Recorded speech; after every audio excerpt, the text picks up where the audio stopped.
This video is sponsored by Brilliant.org. More later in the video. In astrophotography, is it better to buy a monochrome astrophotography camera or a color astrophotography camera? This is a question that faces all of us whenever we buy a dedicated astrophotography camera, because then we usually have the choice between a monochrome sensor or a color sensor, which is actually exactly like the monochrome sensor, but with something that's called a Bayer matrix on top of it, which basically filters red, green, and blue light. And if you're getting a monochrome camera, you can still get color images by using individual filters. You can use red filter, green filter, and blue filter to get data for each of those colors.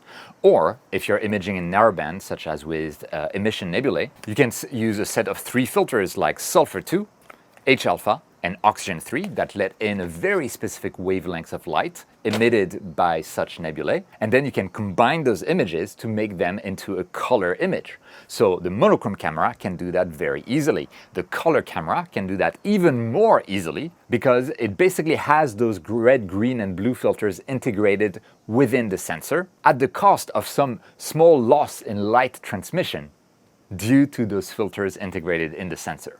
But I wanted to check how much of a difference do we get actually in real life. And so here we have a way to do a comparison. On my left, I have a 150 millimeters aperture Newtonian telescope with a color camera from TaupeTech.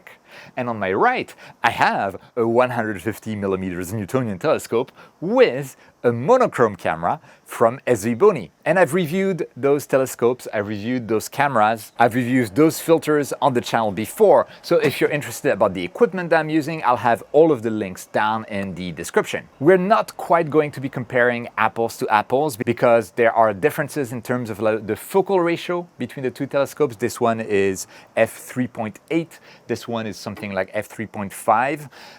We also have different pixel size on the cameras. This one uses the IMX585 color sensor, which has 2.9 micrometer size pixels.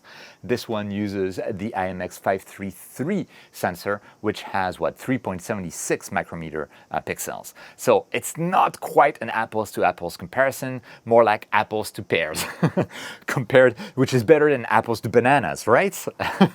I'm not sure what I'm saying anymore. But so basically what I did is I took those 2 rigs and exactly at the same time, I pointed both of them to the same target. And one rig is using a color camera with an Altair H-alpha oxygen 3 filter, which passes both hydrogen alpha and oxygen 3 at the same time for the color camera. And then with the monochrome camera, I used the independent filters with a single band H-alpha filter and a single band oxygen 3 filter together with this monochrome camera. And then we can take those images on the same target at the same time for the same amount of time, and we can process them and see which is better, the color camera or the monochrome camera. And in theory, the monochrome camera should be better. There are many reasons for that, especially when we're doing narrowband imaging. The biggest reason has to do with the fact that with a monochrome camera, we're using all of the pixels at the same time whenever we're doing an exposure, whereas for a color camera, if I'm using an H-alpha filter, I only use the red pixels, which is only 1/3 of the camera pixels. And so we're supposed to see a large difference there. Are we actually going to see that difference? Well, we can have a check on the results because yes, I used those on 2 consecutive nights that were very rare clear nights here in Tokyo. And yes, I took the whole time the image with the H-alpha oxygen 3 filter from Altair with 4 nanometer band passes on the setup on my left. And then on my right, I used the 5 nanometer band pass H-alpha and oxygen 3 filters, one after the other. The first night was oxygen 3, the second night was H-alpha. And so now I should be able to get basically the same results with both telescopes because we have the same data at the same time for the same time span. Both are using 5-minute exposures, both are using dithering every frame, both are using the same target. Everything is the same. And surprise, surprise, I do have the results already on my computer and I've started to process them. So we can have a look at that together to see okay, between those 2 rigs, which worked better? You could say that this rig has the advantage because the smaller pixels let me get more resolution and therefore more details in the nebula. You could say that rig has the advantage because it is the monochrome camera. With the larger pixels, you get better signal to noise ratio per pixel. And the telescope is faster. But at the same time, you could say this rig is better because it uses 4 nanometer bandpass filters that are very well centered. Although you could also say that this rig is better because it uses 5 nanometer bandpass filters, which are less affected by bandpass shift of fast focal ratios. So you can see there are some differences to keep in mind as we go to compare the images. Anyway, let's go. And first, if you want to see the results, you should leave a like on the video. It takes a moment. It really helps the channel out. Let me know down in the comments how much difference do you expect to see between the two rigs that have imaged the same target at the same time for the same amount of time with the same exposure time, etc. Let me know. How do you think they performed? And if you want to support the channel and you're planning on buying anything from Amazon, Agena, First Light Optics, High Point Scientific, astroshop.eu, SV Boni, etc. If you do so after clicking the links that I have in the description, it will help me out, again, at no cost to you. If you want to help more directly and you like this kind of experiments and you want to support all of the work that I do for this channel, you can join my Patreon as a supporter or you can join my channel as a member. It's the join button next to the subscribe button. Patreon, I have the link down in the description. All of the audio-visual equipment was bought using your contributions. So thank you so much. You truly make this channel possible. With that, let's get inside and see those results. So we have here the results of the color version of the image with the Carbon Star telescope, and it looks like we have indeed M27 with the lobes. We have the extended lobes as well. We have the green-blue color from Oxygen 3. We have the red color from H-alpha, and this is basically without any processing, just like background extracted, blur exterminator, and I think noise exterminator. That's it, and this is what we can see here, actually maybe even before noise exterminator. Here we go, and it is a pretty cool, cool result, and this is what we are getting, like just an auto stretch, nothing more on this image. From Tokyo, I think it's pretty cool. And we can use a process called DB extract to actually extract a representation of the H-alpha and the oxygen 3 channels from there as monochrome images. So for that, I have it under script utilities and DB extract. When you use that, you can simply choose the HA Oxygen 3 image and then choose the sensor that we're using. And for me, it was the 585 in this case. This gave me this result with Oxygen 3 here and H-alpha there. We'll be comparing those two exactly with the monochrome camera results in a moment, but you can see we do have like very distinctive Oxygen 3 and H-alpha that seem to be very well separated here.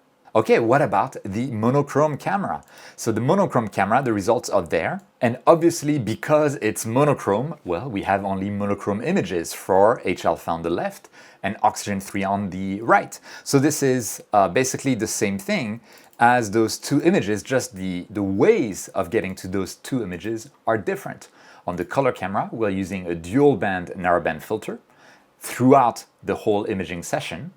And on the monochrome camera, we are using in turn a specific H-alpha filter and a specific Oxygen 3 filter with the results that we see here. We can compare the two here on this image. So at the top, I have one of the cameras. At the bottom, I have one of the other cameras. Now take the time to pause the video and look at those images and tell me down in the comments which of those set of images is from the monochrome camera and which is from the color camera. So the top could be monochrome or color camera. The bottom could be monochrome or color camera. Let me know which is which in the comments, like the video while you're at it. But okay, now that you have voted in the comments, I'll give you the answer. The answer is that the monochrome camera is at the top and the color camera is at the bottom. I did do a star registration between the two to match exactly the field of view of the color camera and the monochrome camera. So there you have it. At the top, monochrome. At the bottom, color. Those are the individual images. We can compare them, and I'm very happy to see that overall they're very similar. We see that Oxygen 3 has been well picked up in the color camera, and it looks very much like Oxygen 3 in the monochrome camera, and vice versa for H-alpha. Now, I think one of the starkest differences, if I zoom in on the lobe here of the image, for both the color and monochrome camera. Monochrome again is at the top. It does feel like the color camera has a better signal to noise ratio here at the top. It's less noisy than at the bottom. I can make out more details. And similarly, there's like some kind of haze of nebulosity in this area on the monochrome camera that I don't really see that much with the color camera.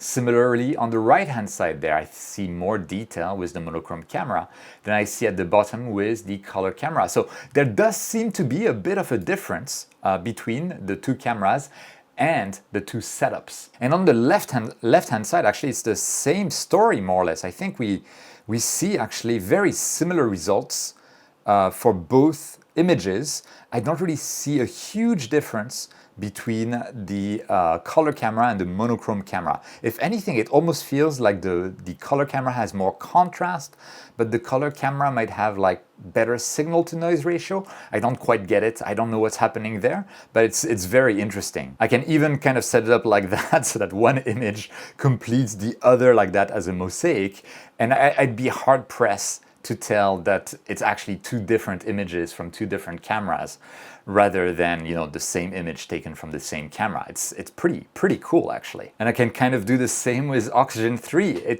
I do feel it's slightly more visible that these are two different cameras, but still, I think it is very, very close. So now I can show you how I processed both images and what the end result actually was. But before that, if you're into astrophotography and you're a beginner in the hobby, even if you're an intermediate amateur, you might have noticed how science heavy the hobby is. There's a lot to learn about how noise and cameras work, how to read the statistics of the images that you get, the histogram of the images, learn about optics, focal length, focal ratio, etc. And it can be extremely confusing. And I try to make my videos to help a lot on that front. But if you want a refresher on the actual mathematical physics, also computer programming to some extent, or even AI for some of the processes we use for our processing, but you want a refresher on those basics, then the best way really to get that, and it will help you in the hobby and get better in the hobby, but the best way would be to use Brilliant.org, today's sponsor. Brilliant is where you learn by doing, with thousands of interactive lessons in math, data analysis, programming, AI, and a lot of other stuff as well.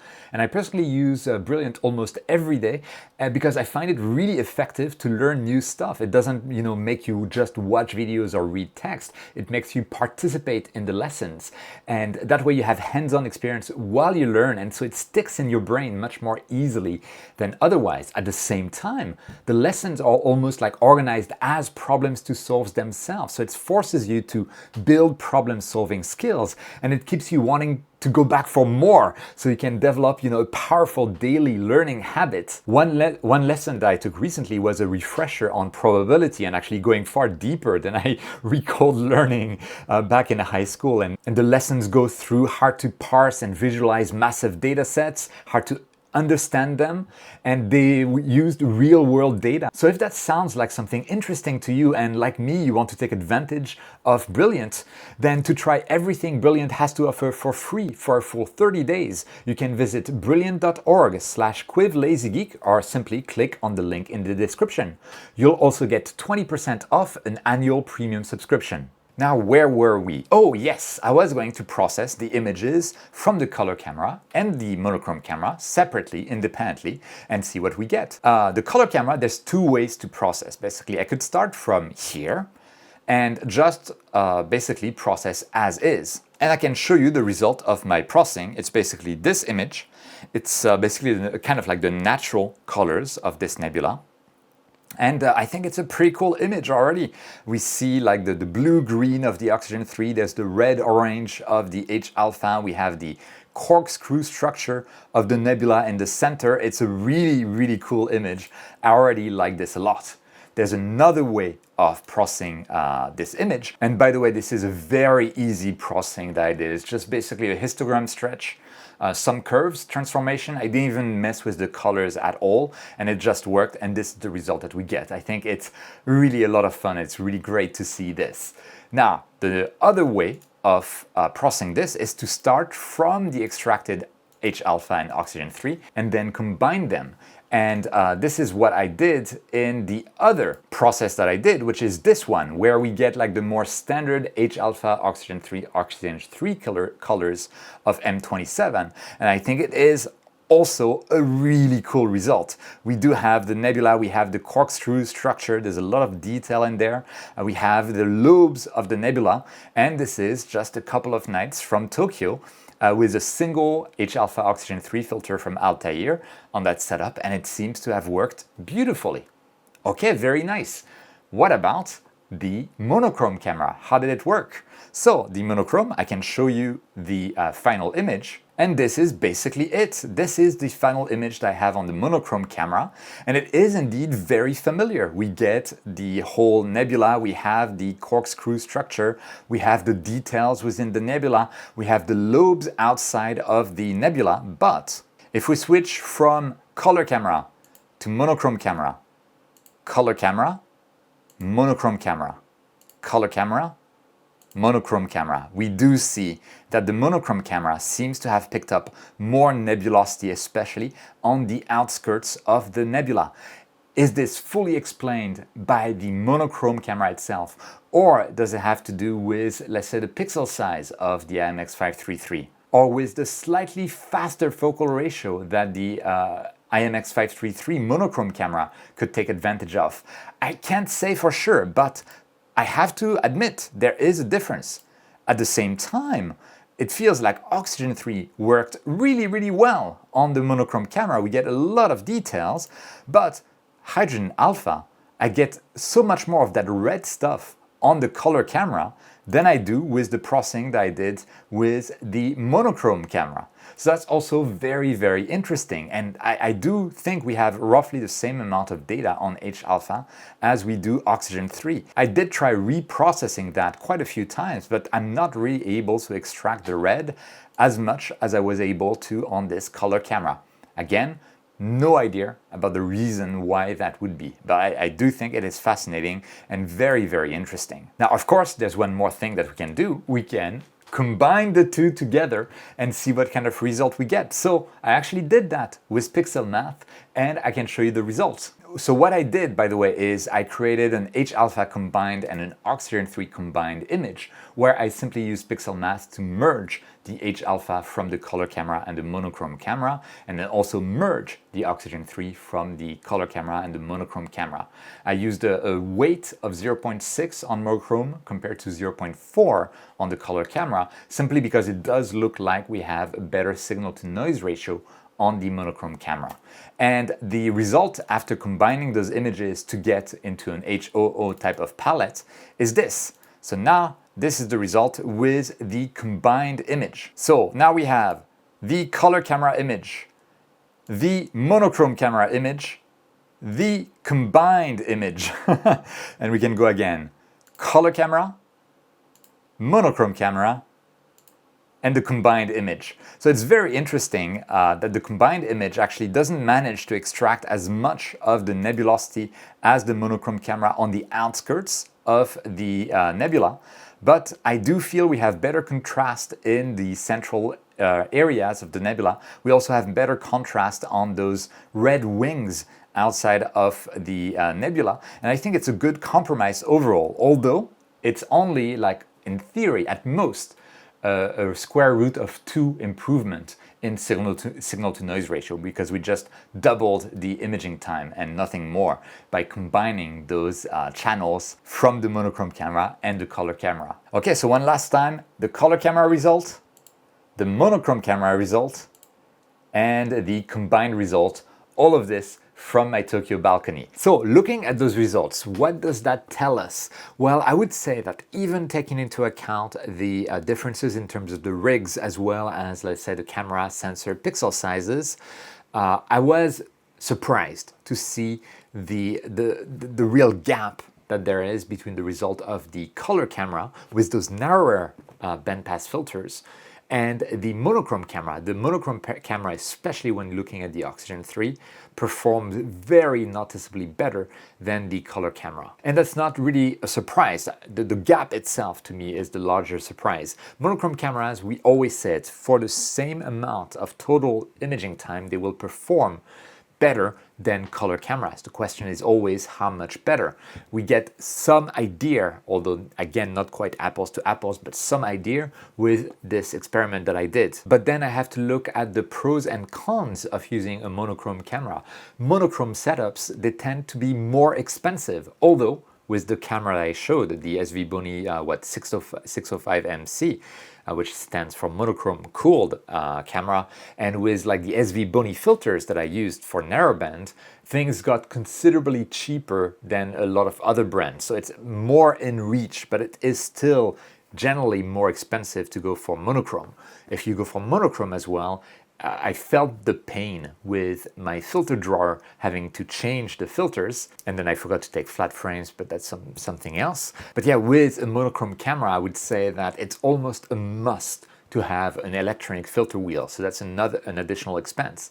And something that can happen as well is that if you do your imaging sequentially, let's say you're doing a color image, red, green, blue. So luminance filter, red filter, green filter, blue filter. You have 4 filters to go through. And what has happened to me in the past, and I'm sure it's happened to lots of monochrome imagers, is that you've taken the data for the luminance, for the red filter, for the green filter, but then you have like 2 months of poor skies. And then by the time the clear skies roll around again, your target is below the horizon, or it's too close to the horizon to image. So you don't have that blue filter result and you're not able to produce an image. That has happened to me in the past. There are ways to mitigate that. If you're using like an electronic focuser and an electronic filter wheel, you can like loop through the filters in a single night. So you have all of the filter results that you need for your monochrome camera. But we have to admit, monochrome imaging, it is more expensive. It requires more equipment. There's more stuff that can fail. You need to plan ahead of time more carefully about what filters you're going to use when. It is more complex from a hardware point of view and from a software point of view as well. And it does require additional processing techniques in the downstream, although at the same time, it does have those huge advantages of the better image quality that you will get for the same amount of integration time. Also, things like dithering and drizzling, specifically the drizzling part, will work better in my experience with monochrome camera than with color cameras that need to use a technique called Bayer drizzle, which is simply not as good and can leave artifacts in your final image. So in the end, it's about like, do I go for the complexity of a monochrome camera, the higher cost of a monochrome camera, but that if I plan things correctly, and if I use my capture software correctly, it can give me better image quality for the same amount of integration time. So I can make the best of the few clear nights that I have by having a monochrome sensor. That's definitely a calculus that you can do. You can take the other side of things, like, okay, I don't want to deal with the complexity of a monochrome camera. I don't want to deal with issues that I have with my filter wheel suddenly. I don't want to deal with all of that, or I'm also on a budget, or I simply appreciate the fact that the one-shot color camera gets everything done at the same time and I don't need to worry about it. Then the color camera might be for you, but it's very interesting for me to see the big difference between the two. And if you ask me like, okay, so are you going to keep using monochrome cameras more? I'm wondering. But at the same time, I don't have an electronic filter wheel, so I would need to buy an electronic filter wheel to really keep using assiduously that SV Boni camera. So it's a very difficult question, but I think for the time being, I'll still be using my one-shot color cameras because it's simpler and maybe not technically lazier, but it feels lazier. And that's kind of what matters to me right now.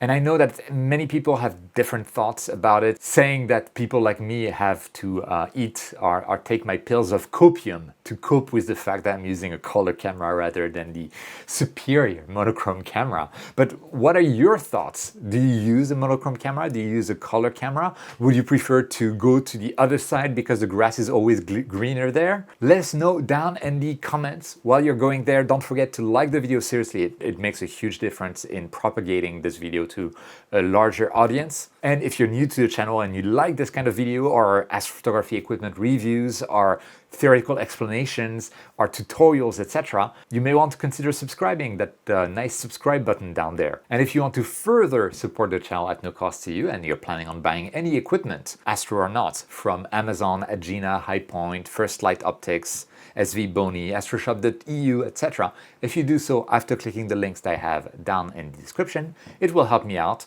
again, at no cost to you. If you want to help more directly and have a real impact on the channel, you could also join my Patreon as a supporter. The link is down in the description, or you can join the channel as a member using the join button next to the subscribe button. And this video being more than 20 minutes long, I'll have the credits with all of my members at the end of this video. With that, I'm looking forward to your comments. I hope it was an interesting video, even though it was not quite apples to apples. I think I'm going to take a lot of flack over that. I'm sorry about that. But I do hope you learned something. I hope it was interesting.